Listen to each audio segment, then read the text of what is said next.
அன்புக்குரியவர்களே, வாழ்க்கையில் வெற்றியடைய திறமை மட்டும் போதாது.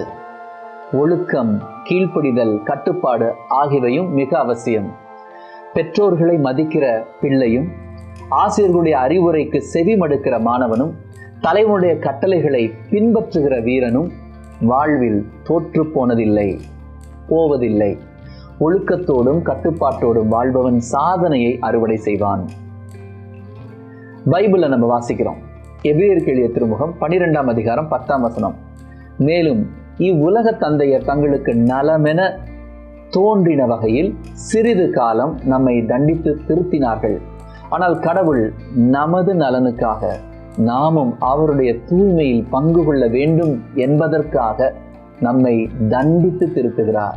எங்கள் அன்பு ஆண்டவரே, எங்களை தண்டித்து நீர் திருத்துவதற்கு நாங்கள் நன்றி உள்ளவர்களாக இருக்க, எங்களுடைய வாழ்க்கை மேம்பட, நாங்கள் ஒவ்வொரு உம்மை பிரதிபலிக்க, எங்களுக்கு ஆசீர்வாதமாக நீர் எங்களை காப்பாற்றி வழிநடத்துவதற்காக எங்களை திருத்துகிறீர் என்பதை நினைத்து நாங்கள் நன்றி செலுத்துகிறோம்.